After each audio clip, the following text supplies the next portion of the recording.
Naquele tempo, São Paulo era muito bonita, muito diferente, era outro mundo que eu ouvi parar, outro mundo mesmo. A gente morou em São Paulo, depois mudamos para a Bahia, para Lençóis, Chapada Diamantina.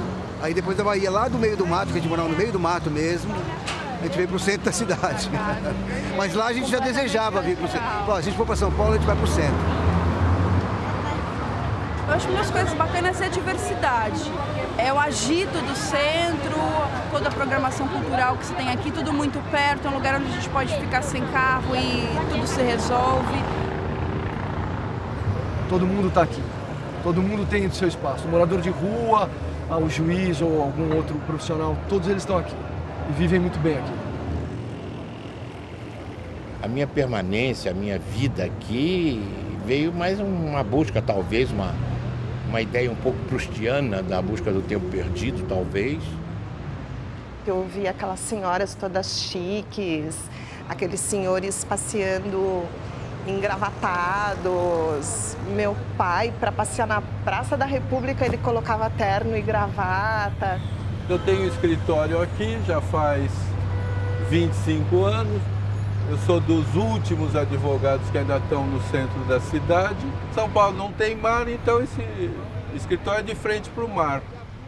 Tem ornitólogos que ficam aqui na Praça da República simplesmente para ouvir o canto de determinado sabiá. Atualmente, as pessoas escrevem a República como se fosse um bairro, mas antigamente era só uma praça.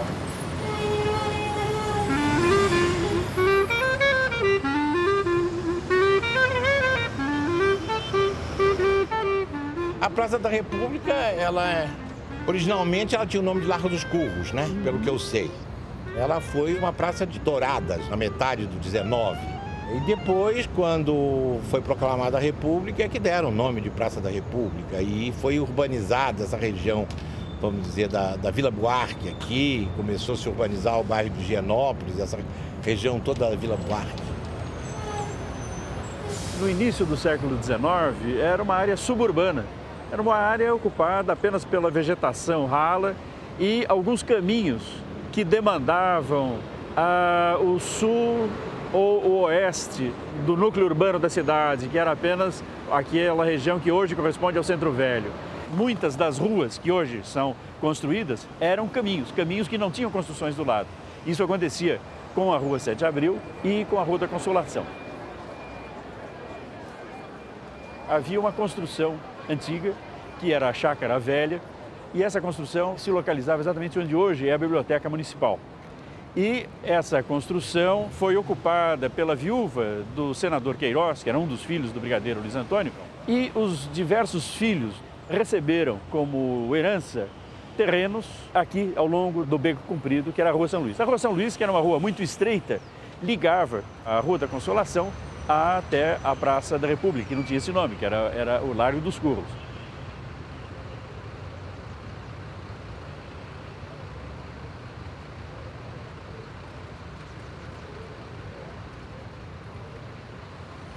A vida cultural de São Paulo ficava do outro lado do viaduto do Chá até final dos anos 30. No começo dos anos 40, a Biblioteca Municipal começa a atrair uma parcela dos estudantes da cidade de São Paulo. E o prédio da Caetano de Campos vai sediar a Escola de Filosofia. Então aqui começa uma convivência totalmente diferente nesse centro novo. E é só na segunda metade dos anos 40 que este pedaço da cidade vai começar a entrar em ebulição por conta das redações de jornais, dos estudantes, das sedes das rádios e das livrarias, dos cafés. Tudo passa a acontecer neste canto da cidade.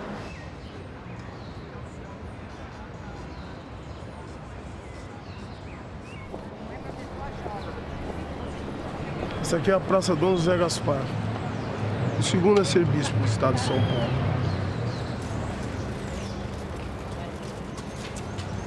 A biblioteca teve o privilégio de receber o nome do Mário em 1960. Ele foi secretário de Educação de 35 a 39 e o autor de Macunaíma.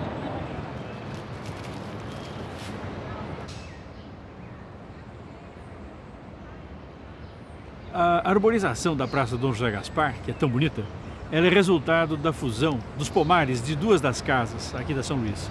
A Chácara Velha e a casa do Carlos de Souza Queiroz, que depois passou a ser o Palácio São Luís, o Palácio do Arcebispo. Os dois jardins foram fundidos, dois pomares, e daí resultou essa arborização da Praça Dom José Gaspar. Quando foi projetado o prédio da biblioteca pelo arquiteto Jacques Pilon, uma das árvores importantes foi mantida e a arquitetura se acomodou à árvore, abraçando a árvore. É essa árvore que está hoje no centro de um pequeno pátio, feito justamente para manter a árvore e dar um destaque a essa árvore que é anterior à construção da biblioteca. Hoje pode ser uma coisa irrelevante, mas naquele período em que os livros eram uma coisa caríssima e grande parte dos livros que os alunos das faculdades usavam eram livros em francês, eram livros importados, a biblioteca tinha um papel fundamental em função disso. Ela era a possibilidade de todos os alunos poderem ter acesso aos seus textos e lerem a sua bibliografia. E ao mesmo tempo em que a Faculdade de Filosofia está aqui do lado. E a Faculdade de Sociologia e Política, e a FAO está na Rua Maranhão, e o Mackenzie está aqui atrás. Então, se cria um universo em torno da leitura que a biblioteca passa a ser o coração disso. E, aliado à biblioteca, alguns bares também começam a existir nessa região e atraindo também esses jovens. Aqui a Galeria Metrópole era uma área de grande efervescência cultural. Claro que tinha os boêmios que vinham beber, vinham comer, vinham passar tempo, jogar a conversa fora nas mesinhas desse bar e do Paribar, que fica um pouco mais longe. Muitos poetas, os poetas novíssimos, Roberto Piva, Cláudio Willer, o grande poeta Lindolfo Bell, eles todos frequentavam uma livraria que existia aqui na Galeria Metrópole, chamada Livraria Ponto de Encontro. Foi nessa livraria que eu, pela primeira vez, achei um ninho, achei um local simpático, agradável, receptivo para tocar o meu jazz. E realmente não havia muitos locais em que intelectuais, sejam de esquerda ou não, pudessem se reunir para debater e tocar ideias sobre a situação política. Até 1983, que fechou, isso aqui começava a funcionar às 11 horas da manhã e até 2, 3 horas da madrugada. E outras casas grandes, bem frequentadas, que era Barba Azul, Arpégio, depois surgiu Paddock, Baiuca. Essa passarela aqui era dia e noite. Dia e noite. Tem uma diferença fundamental do momento em que o Paribar teve o auge aqui, porque existia uma vida cultural aqui, intensa, né? E existia um movimento de pessoas que trabalhavam nas áreas da cultura aqui no centro. Quando me falaram de centro, já me veio à cabeça que é legal. Se vocês puderem participar e andar em calçadões, em praças, em ruas que dão em largos, em avenidas bacanas. E eu gosto muito daqui. Pela parte profissional, eu gosto muito de ver o lugar se transformando.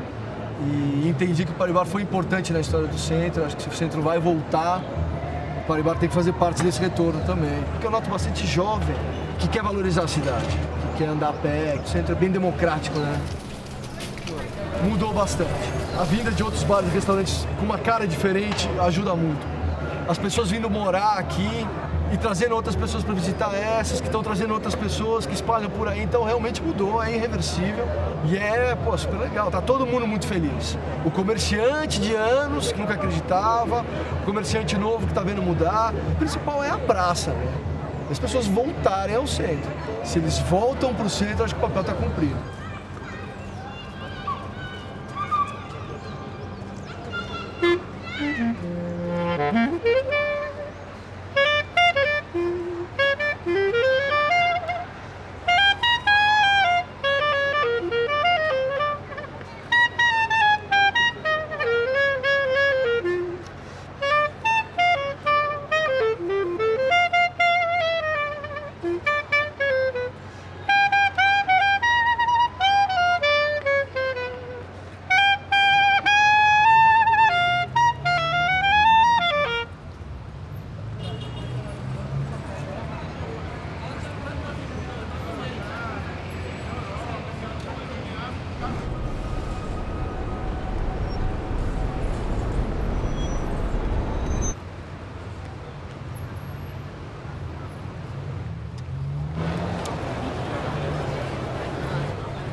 Aquilo tinha sido antigamente um campo de treinamento de cavalos, então era raso. Mas tinha um cinema chamado Coliseu e tinha algumas lojas estranhíssimas para mim. Uma se chamava A Nordestina, que eu não sabia o que isso queria dizer. E tinha também, abriu naquela época, uma confeitaria no Largo do Arouche chamada Nosso Pão. Mas não era aquele movimento, não havia carros, quase não havia, ninguém tinha automóvel, imagina. Só Matarazzo, gente assim. Então, dava para brincar na rua. Tinha a feira de flores, isso tinha mesmo. Era muito bonito, um grande mercado de flores, aquela famosa feira, aos sábados, né? Muito alegre aquela feira também. Grande, impressionante. Foi em 1953 que começou, então até hoje.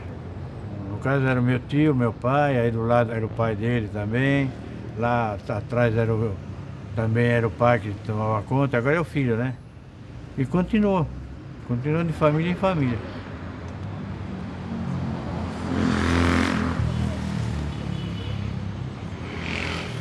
Acho que o Largo do Arouche hoje, de dia e principalmente aos finais de semana, continua ocupando esse espaço.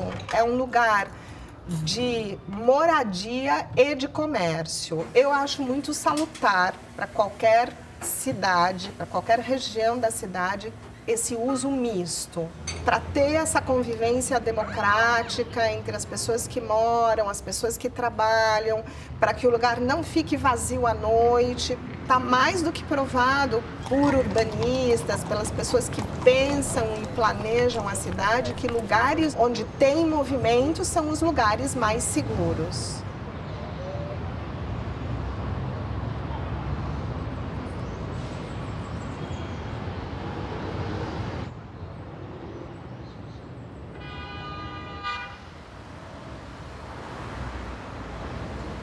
Aqui era um local de passeio aos sábados, de paquera, muita claridade, muita luz, muita gente bonita, muitas crianças, muitos casais, tomar sorvete, comer quibe, comer esfirra, cinemas. Tinha grande cinema, tinha o Cine República aqui na esquina, Cine Marabá. A Rua do Arouche era um desfile de modas. Em matéria de calçado, tem as lojas mais chiques do Brasil. Marella, Verano, Corelli, Di Moretti, Calçados Alexandre, Célio. Vinha na Rua do Arouche passear, fazer compras e ver as lojas, ver as vitrinas.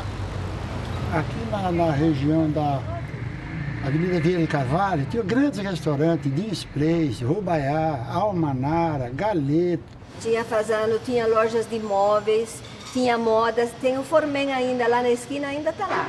Formen tinha uma loja de presentes muito bonita. Bom, eram lojas em todo lugar. Tinha Violeta, fazia abajures. Na esquina tinha a Casa Ricardo, que eram frios. Era tudo loja.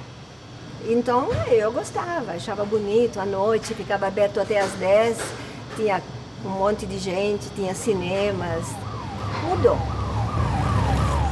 Havia uma grande concentração de cinemas no Lago Paissandu, na Avenida São João. Havia, dois cinemas famosos daquela região, o Marabá e o Cinema Ipiranga. E ao lado havia uma espécie de lanchonete que se chamava Salada Paulista. E era muito grande o espaço e sempre havia muita gente. Quer dizer, a viagem Ipiranga, Salada Paulista, o Marabá, Salada Paulista, eram percursos frequentes. Bom, esses cinemas fecharam, o Marabá reabriu recentemente. Agora, uma das questões que se coloca é o seguinte, quer dizer, você ter um cinema isolado não vai criar uma rede, só vai funcionar se houver uma rede, se você for ao restaurante e depois você vai ao cinema, ou se você sai do cinema, daí você vai a um bar, não é? Quer dizer, não um ponto isolado.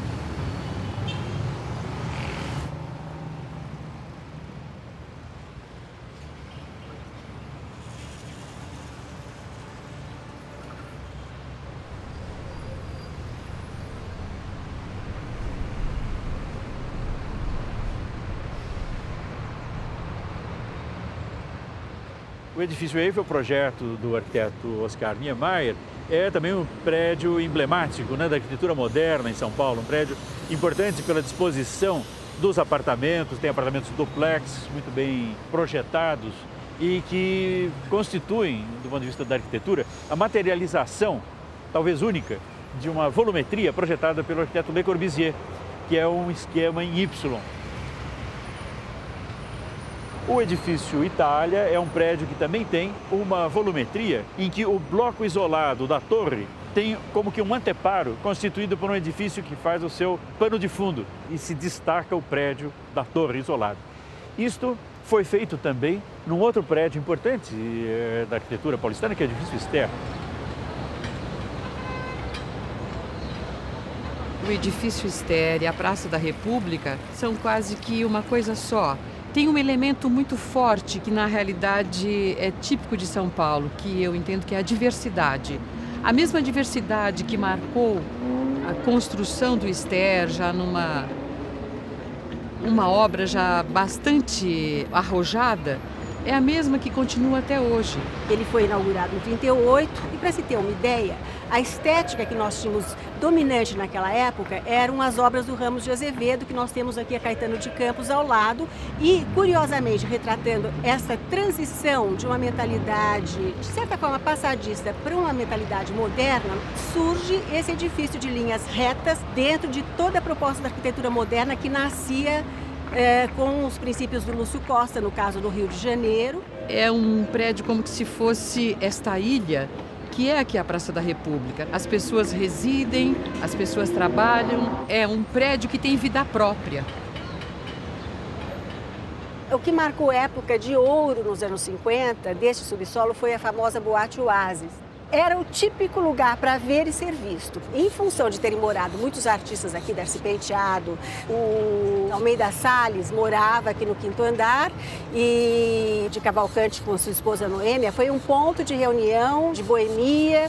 Era esse grupo que frequentava o Paribar dos cineastas da época, dos anos 50, dos anos 60, que fazia ponto aqui no Ster, tanto na Boate Oasis como no uso dos apartamentos por conta de morarem os seus amigos da intelectualidade paulistana.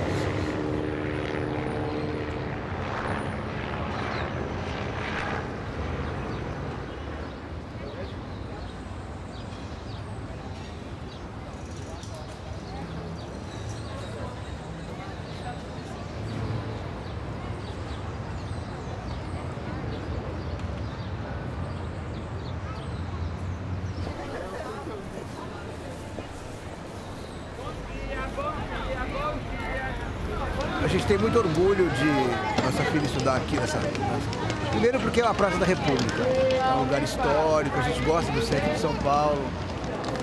A escola também é uma área preservada da cidade, né? Um recanto que as crianças não têm em outro lugar por conta das árvores antigas que estão preservadas até hoje, o espaço que é grande. Eu acho que não conheço outra escola como essa aqui em São Paulo. A escola está aqui há 60 anos. É o espaço para a criança. No começo do ano a gente discute o que a gente vai trabalhar durante o ano inteiro. E uma grande parte dos nossos alunos moram no Copan. O Copan é uma cidade e tem gente de tudo quanto é jeito, de tudo quanto é lugar. Devido à miscigenação que a gente tem aqui no centro de São Paulo, a gente procurou buscar fazer um resgate da cultura africana e da cultura indígena. E aí o projeto ficou do Quilombo ao Copan. O projeto da nossa escola sempre é voltado para o contraste entre o que nós vemos aqui fora e o que a gente oferece lá dentro. E tem todas essas diversidades para eles, tipo o galinheiro, a gente tem uma fonte, tem o pomar, tem a horta, isso para eles é muito importante. Existe um projeto para transformar esse espaço numa garagem subterrânea. Exatamente. Imagina, os pais se uniram. Houve outras propostas para derrubar a escola, para construir qualquer outra coisa. Então, além de ser um espaço de preservação, é com certeza um espaço de resistência também.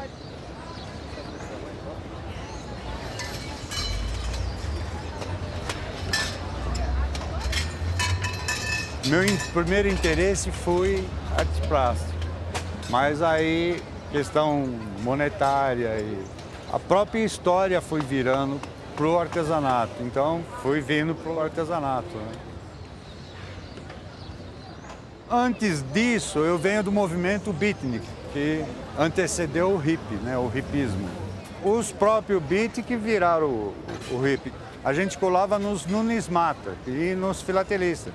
Os frequentadores e colecionadores deles, que eram os nossos primeiros clientes, que começaram a pedir trabalho artesanal da gente. O Código Italiano define como numismática ciência auxiliar da história, como também o é a filatelia, porque através das moedas e dos selos você conhece a história de um país.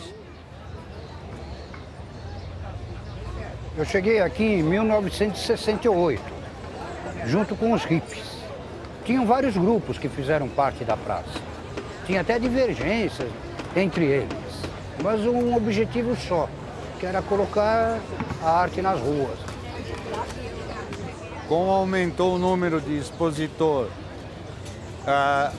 fomos chegando cada vez mais cedo para guardar o espaço. Sozinho não é muito bom, né? É frio. Então, a maioria namorada e coisa e tal, foi onde tem um monte de criança por aí que surgiu, aproveitando a coisa do paz e amor, do hipismo, né? Quando teve o AI-5, a praça começou a mudar. Em 69 começou a mudar. Tanto é que no fim do ano, todo mundo foi preso para fazer uma triagem. Teve uma prisão geral, não teve um que escapou.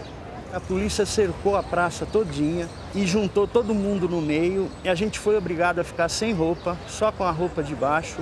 E o nosso trabalho foi queimado no meio da praça, na frente de quem estava na madrugada e assistiu. Está muito difícil hoje com produtos industrializados que se infiltram na feira e que tiram um pouco da característica da feira de artesanato. E a gente tem que ter respeito com isso. São 40 e tantos anos de dedicação. A gente foi plantando sementinhas no Brasil todo. Então surgiu Belo Horizonte, Rio de Janeiro, o Embu das Artes, tudo por intermédio da República. A República foi a mãe e é a mãe de todas as feiras de artesanato. Na verdade, a praça fez parte da revolução de costumes. Aquela efervescência que se vivia se refletia aqui. Como os momentos mais duros também se refletiram aqui. Eu acho que isso define toda uma época, define até O que é a Praça da República?